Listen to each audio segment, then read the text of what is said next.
Olá, então, dando continuidade ao último vídeo em que falamos sobre a definição de consciência, a alteração normal da consciência, que seria o sono e os sonhos.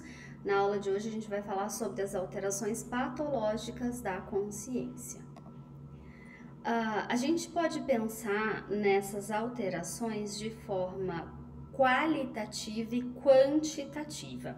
Primeiro, nós vamos ver as alterações quantitativas, ou seja, em que gradativamente eu saio de um estado alerta, vigil, lúcido, consciente, até o último nível que seria o coma, morte, né? Mas depois a gente vai ver um pouquinho melhor essas questões de coma, morte, etc. Bom, então, em termos de rebaixamento do nível de consciência, em termos quantitativos, de mais alerta, mais consciente, a menos alerta, menos consciente. Em diversos quadros neurológicos e psicopatológicos, o nível de consciência diminui de forma progressiva, desde o estado normal, vigil, desperto, até o estado de coma profundo, no qual não há qualquer resquício de atividade consciente. Na verdade, não é bem assim, né? A gente tem os níveis de coma, então mesmo numa situação de coma, a pessoa ela ainda responde diferencialmente a comandos, a pedidos, então a questão de abertura ocular, a questão de resposta motora, a questão da verbalização, então até mesmo dentro do coma a gente tem alguns níveis, tá? Mas vamos focar aqui então na ideia da psicopatologia, nesses graus de rebaixamento da consciência. Então nós teríamos, segundo Dalgala Rondo, primeiro o nível mais inicial, obnubilação, torpor, sopor e coma. Vamos pensar então no primeiro grau, chamado obnubilação, ou também turvação da consciência, ou sonolência patológica grave. É importante que o Dalgala Rondo ele usa esse termo sonolência, na literatura vocês vão ver esse termo sonolência, mas não é sonolência do tipo dormir pouco e tô com sono, tá? É uma alteração da consciência que não tem relação com o quanto eu dormi ou não. Nesse nível, então, há uma diminuição do grau de clareza do sensório, com lentidão da compreensão e dificuldade de concentração.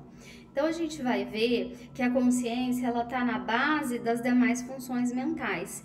E a gente tem algumas outras funções mentais que vão ser indicativos de prejuízo na consciência, por exemplo, a desorientação temporoespacial, né? Então, é uma função mental que quando o indivíduo ele tá com uma desorientação de tempo e espaço, embora seja uma função mental que a gente vai ver lá na frente, não tão na frente, né? Mas enfim, quando tem então essa desorientação de tempo e espaço, muito provavelmente a gente vai ter aí um prejuízo da consciência.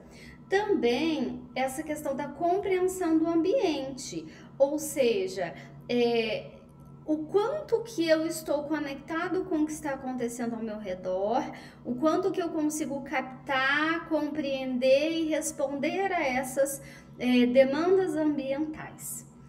No caso da obnubilação, o indivíduo tem dificuldade para integrar as informações sensoriais oriundas do ambiente, por exemplo, informações perceptivas. Tá frio, tá calor, tem muito vento, tem muito barulho, alguém está me perguntando alguma coisa e se sim, qual é o significado dessa pergunta? Então, juntar tudo isso que parece ser muito fácil, já não é tão fácil quando a gente tem esse primeiro nível de prejuízo quantitativo. Assim, mesmo não se notando a sonolência do paciente de forma evidente, observa-se nos quadros de obnubilação que a pessoa se encontra um tanto perplexa, com a compreensão dificultada, podendo o pensamento que expressa revelar confusão mental. Então, aparentemente, a pessoa ela não vai estar quase dormindo, mas de novo não dormindo de sono. Mas ela vai estar confusa, ela vai estar com dificuldade de te responder claramente. Então, em geral, nesse nível, o indivíduo diminui a atenção para solicitações externas, dirigindo-se para a sonolência. Já se pode observar alguma lentificação no traçado eletroencefalográfico. Então, a gente vai pensar em termos de níveis, tá?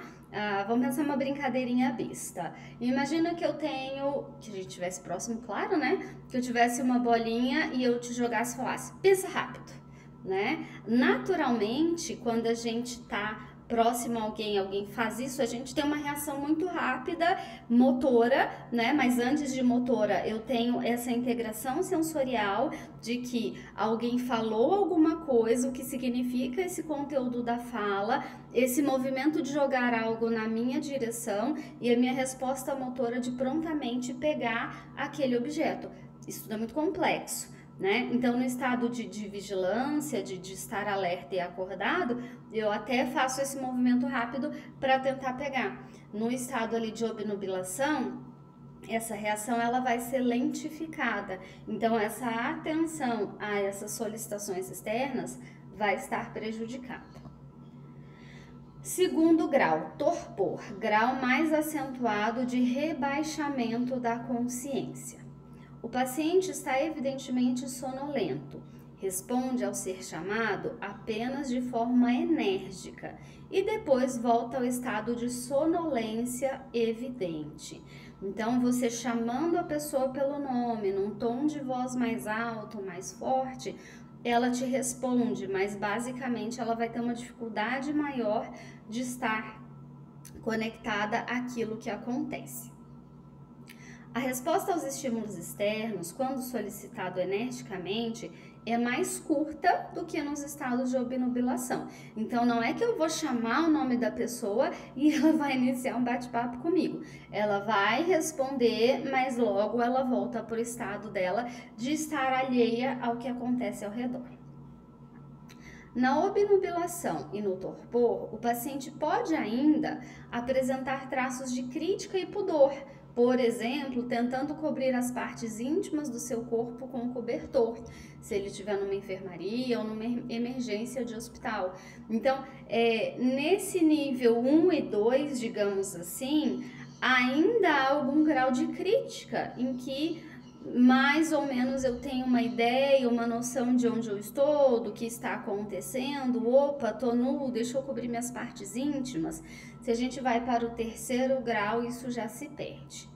No sopor e no coma, que são as próximas etapas, o pudor e a crítica da situação não existe mais.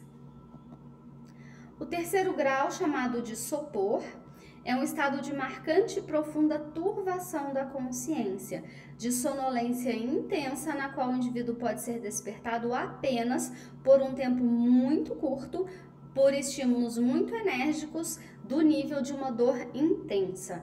Então, veja que nesse nível a pessoa ela já está muito menos responsiva a esses estímulos do ambiente, ela vai responder por um curto período de tempo e precisa ser um estímulo muito intenso para que ela possa ser acordada.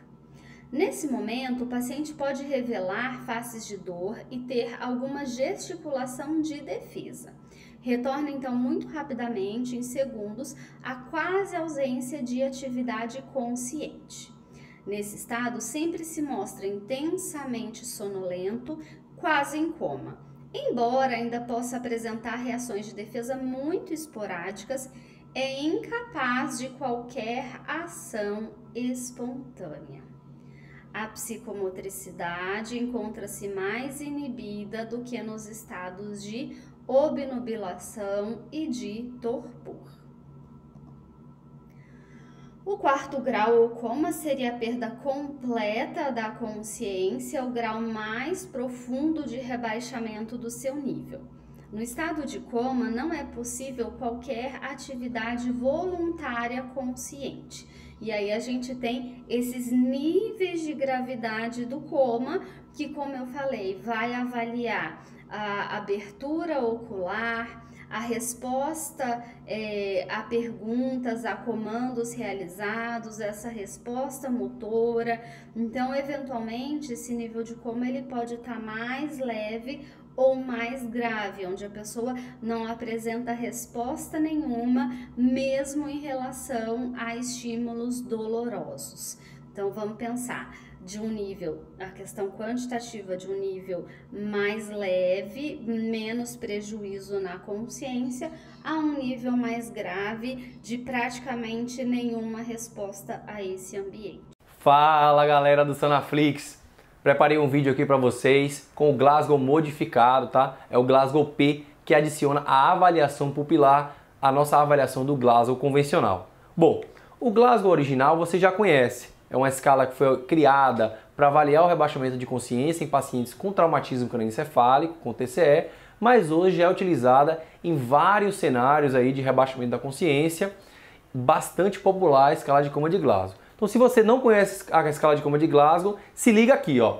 A escala de coma de Glasgow, ela varia 3 domínios. Primeiro, abertura ocular, depois, resposta verbal e, por último, a resposta motora. A abertura ocular, ela vai de 1 a 4, tá? 4, quando o paciente tem abertura ocular espontânea. 3, quando ele abre o olho ao estímulo verbal. 2, ele abre o olho ao estímulo doloroso. E 1, ele não abre o olho mesmo com estímulo doloroso. A resposta verbal, ela vai de 1 a 5 e o paciente ganha 5 pontos se ele fala orientado, 4, se ele fala confuso, 3, se ele fala frases inapropriadas, 2, fala palavras incompreensíveis, tá? Emite sons incompreensíveis, e 1, se ele não fala. Já a resposta motora, ela vai de 1 a 6. Então 6 é o paciente que obedece a comandos normalmente. 5, paciente localizador ao estímulo doloroso. 4, ele retira o membro. 3, ele faz flexão patológica ao estímulo doloroso. 2, ele faz extensão patológica ao estímulo doloroso. E 1, ele não faz qualquer movimento ao estímulo doloroso. Bom, o Glasgow, então, ele vai de 1 a 4 na abertura ocular, 1 a 5 na resposta verbal e 1 a 6 na resposta motora, de modo que o Glasgow total ele vai de 3 até 15. E o Glasgow P, ele adiciona então a avaliação pupilar ao Glasgow original. E a avaliação pupilar ela é feita com a fotorreação. Então eu vou testar as duas pupilas. Se ambas forem fotorreagentes, ele ganha 0 pontos. Se uma das pupilas forem fotorreagentes, eu chamei aqui de -1. E se as duas pupilas não forem fotorreagentes, tá? Ele ganha uma pontuação de -2. Então, normal, duas pupilas fotorreagentes, 0. Apenas uma pupila fotorreagente e a outra não reage, -1. E as duas pupilas, nenhuma das duas é fotorreagente, -2. O que eu vou fazer aqui agora? Então eu vou subtrair essa avaliação pupilar do Glasgow original, de modo que o Glasgow P ele vai de 1 até 15. Vou citar um exemplo aqui de um paciente em Glasgow 3, então ele não tem resposta verbal, não tem abertura ocular e não tem resposta motora, então Glasgow mínimo de 3. E esse paciente apresenta uma das pupilas fotorreagentes e a outra não é fotorreagente. Então esse paciente na verdade vai ter um Glasgow de 2, tá? Então Glasgow 2. Realmente o Glasgow P ele serve principalmente para avaliar esses pacientes com rebaixamento da consciência, principalmente em Glasgow 3, porque um paciente em Glasgow 3 com alteração pupilar, ele é diferente do paciente em Glasgow 3 sem alteração pupilar. Então ele adiciona aqui especificidade, acurácia para avaliar justamente esse paciente, tá bom? Então pessoal, eu espero que vocês tenham gostado e até o próximo vídeo aí. Fala galera do Sanaflix! Você conhece a escala de Reis? Então se liga nesse vídeo dica aqui que eu preparei para vocês, tá? A escala de Reis, ou Richmond Analgesia Sedation Scale, é a escala mais utilizada em todo o mundo para avaliar o nível de consciência do seu paciente, esteja ele sedado ou não sedado, tá? Então a escala de Reis ela vai de -5 a +4, sendo 0 aquele paciente que está ali, tranquilão, alerta e calmo. Então, ó, 0, alerta e calmo. Chegou do lado do paciente, ele está ali de olho aberto, vendo televisão, esse paciente está em Reis 0. Se você encostou do lado do paciente, o paciente está de olho fechado, ele pode estar, então, no Reis de -1 a -5. Como é que eu vou avaliar isso agora, professor? Então se liga aqui, ó. Você vai fazer duas coisas. A primeira coisa é que você vai chamar o paciente. Chama ele pelo nome. Se ele abrir o olho, olhar para você, estabelecer um contato visual por mais de 10 segundos, ó, olhei para você, mais de 10 segundos. Esse paciente está em RAIS -1. Se ele olhou para você, estabeleceu um contato visual, mas por menos de 10 segundos, esse paciente está em RAIS -2, tá? Então perceba como é o objetivo aqui. Se você fez um estímulo verbal, o paciente não olhou para você, mas ele fez qualquer movimento, esse paciente está em RAIS -3. RAIS -4 é se você fizer o estímulo verbal e ele não fizer nenhum movimento, mas ele responde ao estímulo tátil. Então agora você vai fazer um estímulo tátil, pode ser um estímulo doloroso. Se o paciente responder, ele está em RAIS -4. E o -5 é o paciente arresponsivo, que não apresenta a resposta motora, nem verbal, ao estímulo tátil. Pegou? Então, para você não esquecer, revisando aqui, ó. 0, alerta e calma, paciente de olho aberto, tranquilo, tá? -1, encostou no paciente, chamou ele olhou para você, estabeleceu um contato visual por mais de 10 segundos. -2, ele olhou para você, mas ficou menos de 10 segundos, rapidamente adormeceu. -3, você chamou ele fez ali, ó, qualquer movimento, mas ele não olhou para você. -4, chamou, não se mexeu, mas se mexeu ao estímulo doloroso. E -5 é aquele paciente que não se mexe, tá? Então, do 0 ao -5. Vamos para o outro lado aqui da escala agora. Para cima, +4 é aquele paciente que está combativo. Então, violento, oferece risco para a equipe, bate na enfermeira, bate no fisioterapeuta. Esse é o cara em RAIS +4. Quem é o cara +3? Muito agitado. Paciente que tem conduta agressiva, puxa ou remove o tubo, o cara arranca o tubo, arranca o catéter. Esse é o paciente RAIS +3. RAIS +2, agitado. O paciente tem movimento despropositado, briga com o ventilador, tá? +1 é o paciente que está inquieto, ansioso, você consegue conversar com ele, está ali ansioso pela internação. Esse é o paciente RAIS +1. E o 0, você já sabe, é o paciente alerta, calmo e tranquilo. Então pega aí a escala de RAIS e não esquece. E um abraço para vocês e até a próxima aula. Bom, síndromes psicopatológicas associadas ao rebaixamento prolongado do nível de consciência. A primeira delas seria o delírio, que é também chamado de síndromes confusionais agudas. Então, o quadro de delírio, né, a pessoa ela se apresenta desorientada, ela tem um rebaixamento do nível de consciência, ela literalmente parece confusa. É uma das síndromes mais frequentes em pacientes com doenças somáticas, então em emergências, enfermarias médicas e geriátricas e idade avançada. Então os quadros de delírio, eles são muito frequentes em idosos. Ele diz respeito, então, aos vários quadros com rebaixamento leve a moderado do nível de consciência, acompanhado de uma desorientação de tempo e espaço, uma dificuldade de concentração, então fazer palavras cruzadas num quadro de delírio de jeito nenhum, ansiedade em graus variáveis, agitação, então você pode ficar tanto agitada como ter uma lentidão psicomotora. A fala dela não dá para entender, é um discurso ilógico, confuso, sem início, meio e fim. Então veja aqui, claro que vocês não vão saber disso agora, né? Mas num quadro de delírio eu vou ter outras funções mentais prejudicadas, ó. A orientação, o pensamento, a linguagem, a sensopercepção, porque a pessoa pode ter ilusão e alucinação, quase sempre visuais. E é um quadro que oscila muito ao longo do dia. Então, em geral, se eu pensar, por exemplo, no quadro em uma pessoa idosa, ao início da manhã ela pode estar com uma maior clareza, com maior reconhecimento de si mesma, do ambiente, e isso sendo um prejuízo mais acentuado, pior, na medida em que o dia vai se findando. A gente teria também o estado onírico ou oniroide. É uma alteração da consciência em que, paralelamente à turvação da consciência, o indivíduo entra em um estado semelhante a um sonho muito vívido. Em geral, predomina a atividade alucinatória visual intensa com caráter cênico e fantástico. A pessoa vê cenas complexas, ricas em detalhes.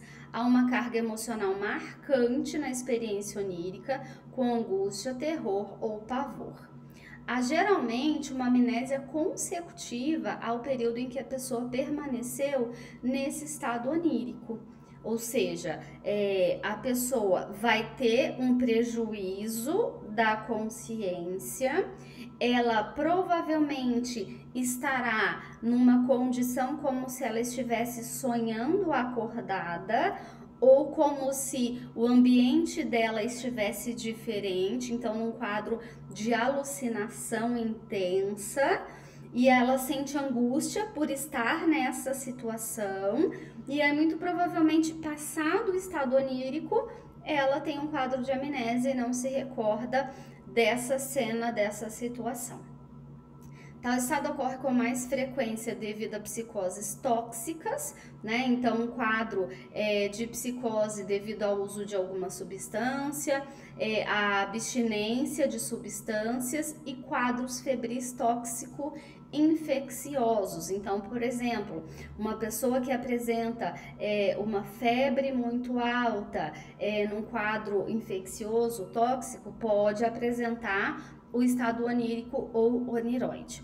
E aí, o Dalgallarrondo, ele vai falar que isso seria um subtipo do quadro de delírio.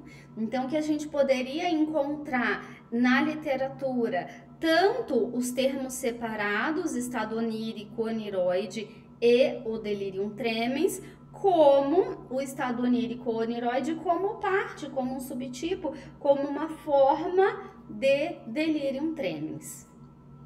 E aí, a gente vai assistir então agora uma cena de um filme chamado Transporting, que a gente vê na questão da abstinência esses sintomas que se caracterizariam como estado onírico ou oniroide.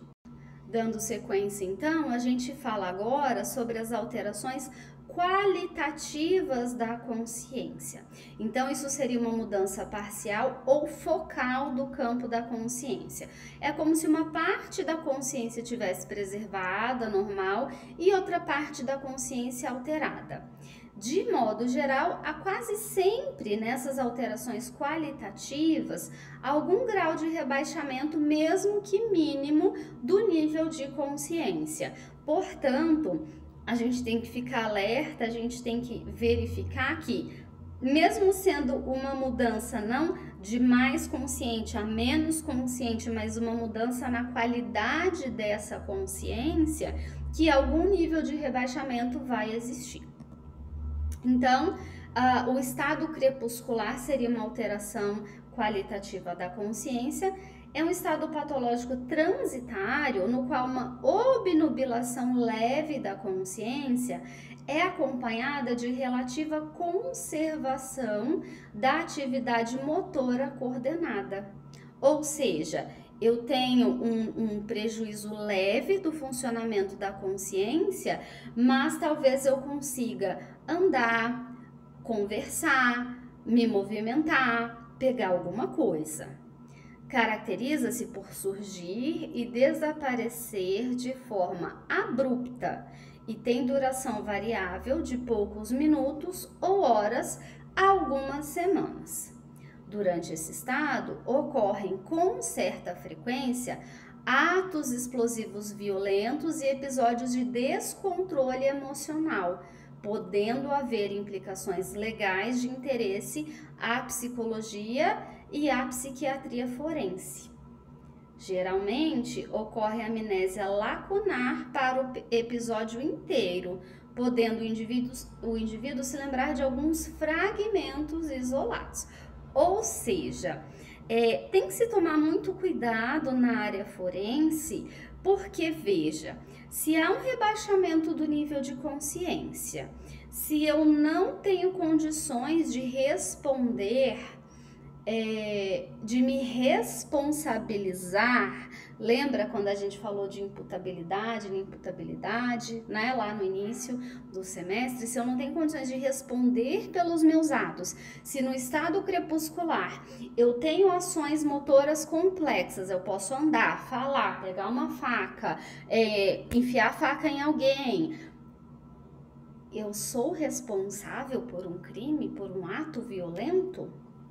Então, essas são as implicações legais. E aí, falando de uma amnésia lacunar, ou seja, amnésia lacunar eu esqueço alguma informação num período de tempo. Então, daqui para trás eu me lembro e daqui em diante eu me lembro só esse período em que o evento aconteceu, que a minha memória é perdida.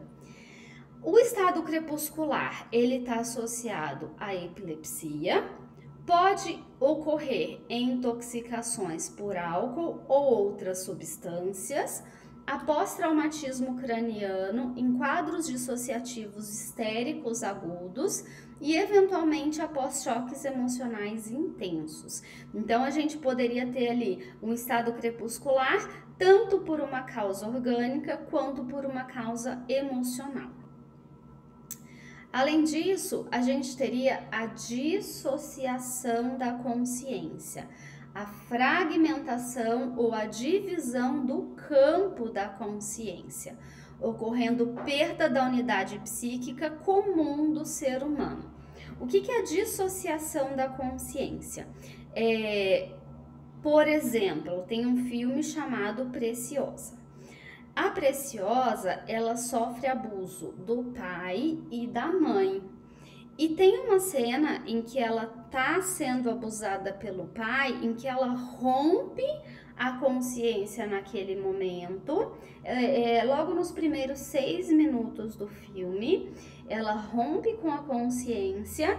E aí ela vai como se ela fosse uma modelo, como se tivesse vários fotógrafos, paparazzi e assim por diante. Então ela sai daquela situação que é danosa, que é negativa, que a machuca física e emocionalmente. Então a dissociação da consciência, em geral, é desencadeada por acontecimentos psicologicamente significativos, conscientes ou inconscientes, que produzem grande ansiedade para o paciente. Essas crises duram de minutos a horas, raramente permanecendo por dias.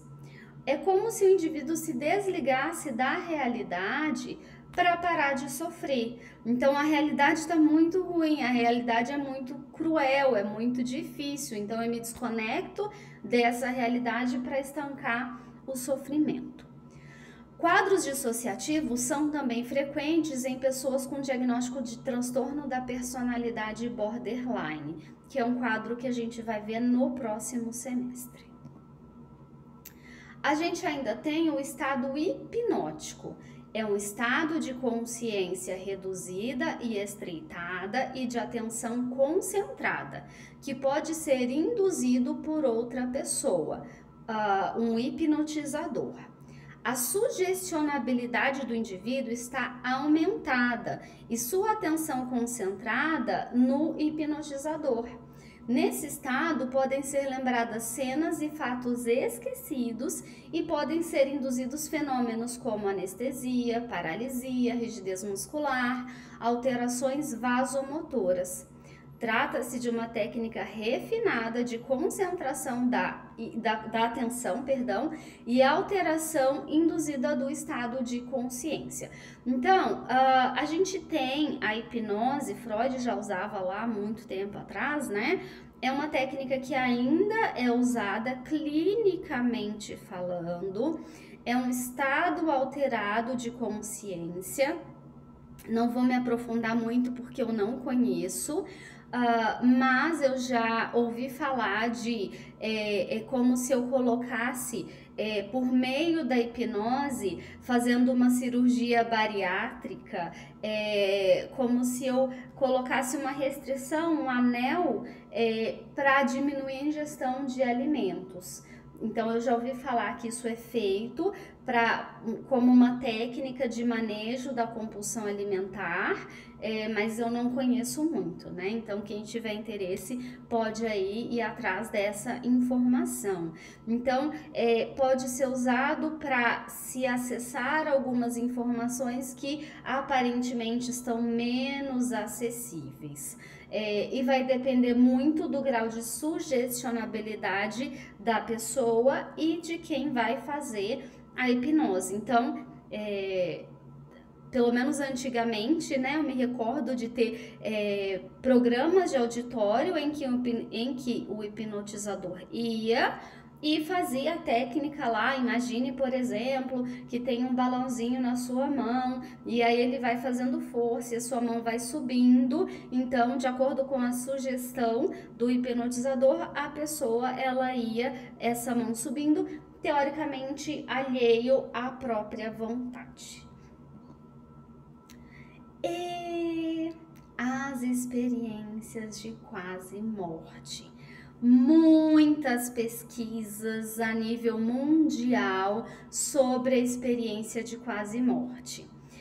E aí uma discussão interessante, né? Do tipo, a mente existe por conta do cérebro, a mente ocorre, os estados mentais, as funções mentais precisam do substrato cerebral para acontecer, e aí quando se verifica a morte cerebral, como em muitos casos relatados de experiência de quase morte, isso seria de fato uma vivência do indivíduo, e aí vai ter divergência no meio acadêmico, dizendo que próximo ao fim da vida, a pessoa poderia ter disparos cerebrais que seriam compreendidos na forma de uma experiência de quase morte, mas que talvez pudessem ser compreendidas como uma experiência alucinatória, tá?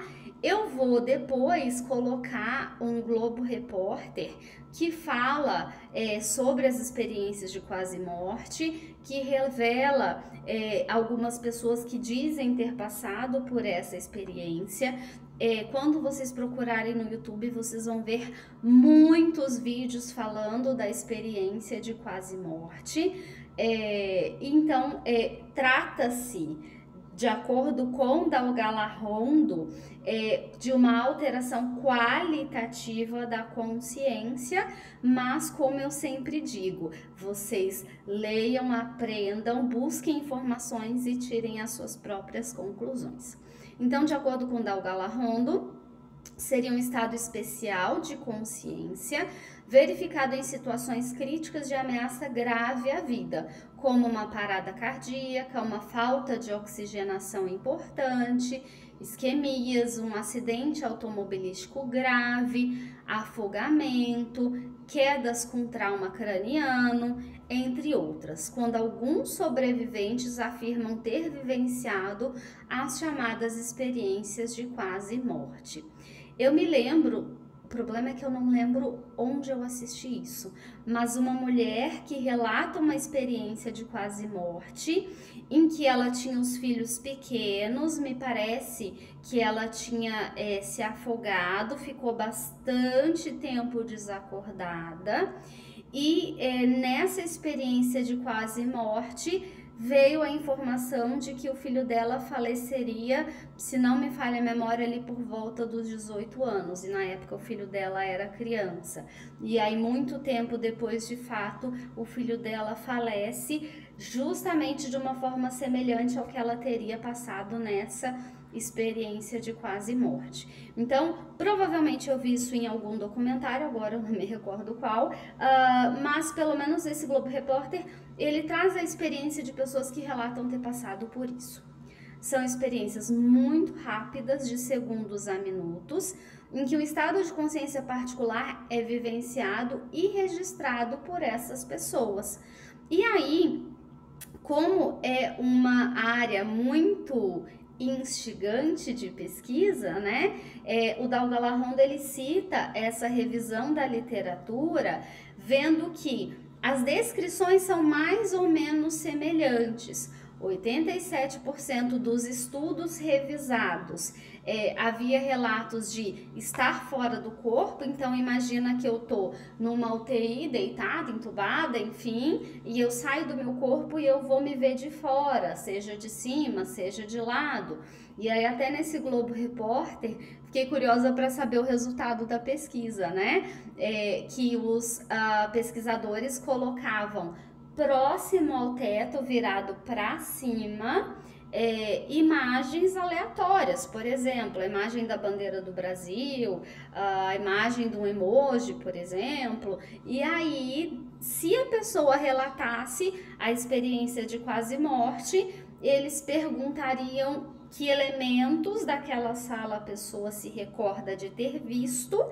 E se ela relatasse essas imagens, que eram para ser sigilosas, óbvio, então isso seria um dado de que provavelmente ela teria vivenciado essa experiência de quase morte, porque, imagina uma bandeja, essas imagens estariam viradas para cima, próximo ao teto. Então só a pessoa efetivamente saindo do próprio corpo para poder visualizar essas imagens. Enfim. Então, a maioria relata estar fora do próprio corpo, uma luz intensa, estar em outro mundo, uma sensação de união cósmica, de ter atingido um ponto de não retorno, de alegria intensa, de compreensão imediata, de contato com uma entidade mística. Então, a gente vê essas questões muito se repetindo nesses relatos de experiências de quase morte. E pelo que as pesquisas revelam, elas parecem acontecer em muitas culturas, tendo aí alguma variação de conteúdo. Não é raro as pessoas relatarem que após uma experiência de quase morte ressignificou a própria vida, tomou uma postura diferente em relação àquilo que vinha, a forma como estava conduzindo a própria vida. Alguns relatam que parece que um filme passou na minha vida, outros relatam que é como se eu tivesse encontrado algum parente, algum familiar falecido e essa pessoa me mandou voltar, disse que não estava na minha hora, que eu tinha família, que eu tinha planos aqui na Terra. E aí até queria aproveitar para recomendar um filme lindo que é o Disney Soul, que é um filme da Disney, Soul. Um filme maravilhoso que a gente pode pensar um pouquinho nessa questão de experiência de quase morte, mas também refletir sobre o sentido, o significado da vida e assim por diante.